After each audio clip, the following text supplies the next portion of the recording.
World का largest IPO जिसकी total value America के कुछ बैंकों के टोटल बिजनेस से भी बड़ी थी। जी हाँ दोस्तों, 2,82,000 की लगभग राशि वाला यह आईपीओ एंट ग्रुप का आईपीओ था, जो कि अलीबाबा ग्रुप की एक कंपनी है और एंट फाइनेंशियल इसका पहला नाम था, जो कि बाद में एंट ग्रुप हो गया था। इस आईपीओ में पूरे वर्ल्ड से लोग जो है बहुत ज़्यादा इन्वेस्टमेंट करने के लिए प्रतीक्षा कर रहे थे, इंतज़ार कर रहे थे। यह विश्व का सबसे बड़ा आईपीओ था जिसकी वैल्यू सबसे बड़ी थी। साथ ही साथ एक और खास बात यह कि भारत देश का सबसे बड़ा एफपीओ, जो कि अडानी एंटरप्राइजेस का लगभग 20,000 करोड़ रुपए की वैल्यू का आने वाला था, यह भी कैंसल हो गया है। एंट ग्रुप का आईपीओ सस्पेंड हो गया और अडानी एंटरप्राइजेस का एफपीओ, जो कि सबसे बड़ी वैल्यू इंडिया के शेयर मार्केट के इतिहास से जुड़ी सबसे बड़ी वैल्यू का था, वह भी कैंसल्ड हो गया। एक तरफ कैंसल्ड, एक तरफ सस्पेंडेड, कहीं ना कहीं दोनों के बीच में कुछ कनेक्शन जरूरी है। आइए बात करते हैं आज इसी विषय पर। एंट ग्रुप के आईपीओ के बारे में तो खैर हम क्या बात करें। चाइनीज कंपनी थी, अलीबाबा ग्रुप की कंपनी थी, जिसके संस्थापक जैकमा थे। ऐसा खबरों में सुनने में आया है कि पिछले जब से यह आईपीओ की न्यूज़ चली, उसके बाद से जैकमा चीन में गायब है।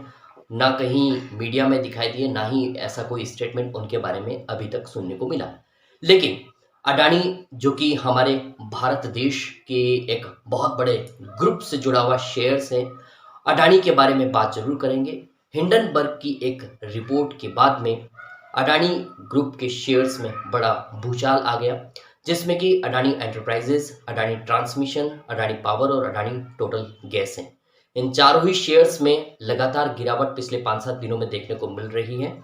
हिंडनबर्ग की रिपोर्ट के अनुसार अडानी ग्रुप के शेयर्स में बहुत बड़ी गड़बड़ी थी और इसमें जो इन्वेस्टमेंट थे, ऐसा बतलाया जा रहा है कि वे फॉल्स इन्वेस्टमेंट थे। मॉरिशस के गेटवे के थ्रू उसमें इन्वेस्टमेंट आया है, पैसा आया है। देखिए दोस्तों, अडानी ग्रुप के शेयर्स में चाहे जंप आए चाहे डाउनफॉल आए, देखिए ऐसा सुनने में भी आ रहा है कि अडानी अब खत्म हो जाएंगे, ऐसा नहीं है। अडानी ग्रुप के शेयर्स जितने भी हैं उसमें 50% से अधिक हिस्सेदारी गौतम अडानी जी की है। इसलिए गौतम अडानी की कंपनीज का डूब जाना मतलब बात पचती ही नहीं है। यह बात सिरे से भी खारिज कर देनी चाहिए, क्योंकि आज उनके विश्व भर में प्रोजेक्ट्स काम कर रहे हैं।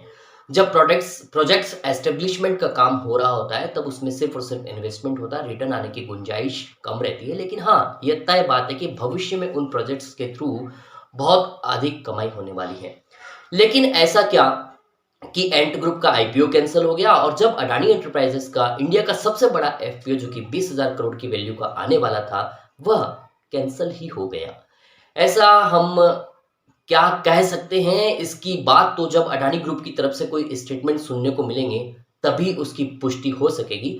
लेकिन हाल फिलहाल हिंडनबर्ग की रिपोर्ट के बाद में अडानी ग्रुप के शेयर्स में लगभग भूचाल आ गया है। लेकिन हम बात करेंगे अडानी ग्रुप की सभी कंपनीज के बारे में। अडानी एंटरप्राइजेस एक कॉन्ग्लोमेरेट है। यह इंफ्रास्ट्रक्चर, पावर प्रोडक्शन, गैस और ग्रीन एनर्जी के साथ ही साथ एफएमसीजी से जुड़े हुए सेक्टर में भी काम करने वाली कंपनी है। अडानी एंटरप्राइजेस में अपने आप में बहुत बड़ा ग्रुप है। साथ ही साथ अडानी पावर है, वह ग्रीन एनर्जी के सेक्टर्स में तो काम कर ही रही है। साथ ही साथ Adani power electricity power projects को एस्टेब्लिश करती है। जब इनको एस्टेब्लिश करती है तो बहुत ज़्यादा पैसा खर्च होता है और बाद में रेवेन्यू की इनकम होती है। लेकिन आपको ये जानकर हैरानी होगी कि अडानी पावर का टोटल रेवेन्यू टाटा पावर के रेवेन्यू से भी बहुत अधिक है। इसका कहने का मतलब यह कि आज नहीं तो कल, कल नहीं तो परसों अडानी ग्रुप प्रॉफिट में जरूर आएगा। लेकिन अगर हम इसके फंडामेंटल्स के हिसाब से शेयर की प्राइस की बात करते हैं, तो हाँ, यह देखने में आता है कि अडानी के फंडामेंटल्स जो है इसकी शेयर्स वैल्यू के साथ में मैच नहीं करते हैं, या हम यूं कह सकते हैं कि बहुत ज़्यादा ओवर वैल्यूड दिखलाई पड़ते हैं। तो यह तो जायज़ सी बात है, क्योंकि शेयर मार्केट रिस्क से भरा हुआ है। किसी भी शेयर की प्राइस जो है उसकी जो पीई रेशियो है उससे ज़्यादा भी हो सकती है, कम भी हो सकती है, और हमें इन्वेस्टमेंट अपनी सूझबूझ के अनुसार ही करना चाहिए। अडानी पावर के लगभग 10,600 मेगावाट के 7 स्टेट में इलेक्ट्रिक पावर प्रोजेक्ट्स एस्टेब्लिशमेंट का काम चल रहा है और खुद से प्रोडक्शन भी हो रहा है, जिसमें कि गुजरात, महाराष्ट्र, राजस्थान, हरियाणा, कर्नाटक, पंजाब के साथ ही साथ झारखंड भी है। तो इन स्टेट 7 स्टेट्स में ये काम कर रहा है। साथ ही साथ इसके कुछ और प्रोजेक्ट्स भी जो आने वाले स्टेट्स में भी हमको देखने को मिलेंगे। और अडानी ट्रांसमिशन जो है वो पूरे देश भर में लगभग 15,000 सर्किट किलोमीटर में लार्जेस्ट पावर डिस्ट्रीब्यूशन कंपनी के रूप में काम कर रही है, जो कि इंडिया की one of the biggest private sector की पावर ट्रांसमिशन कंपनी है। तो देखा दोस्तों आपने, अडानी ग्रुप की जितनी भी कंपनियां हैं वे बड़े बड़े प्रोजेक्ट्स को एस्टेब्लिश कर रही है। ना सिर्फ हमारे भारत देश में, विश्व भर में भी इसके प्रोजेक्ट्स जो है एस्टेब्लिश हो रहे हैं और इनके प्रोजेक्ट्स जो है काम कर रहे हैं। अडानी टोटल गैस भी जो है पाइपलाइन के थ्रू गैस को घर में पहुंचाने पर काम कर रही है। साथ ही साथ वह जो गैस पहुंचाती है वह कंप्रेस्ड नेचुरल गैस होती है, यानी कि सीएनजी के सेक्टर में भी वह काम कर रही है।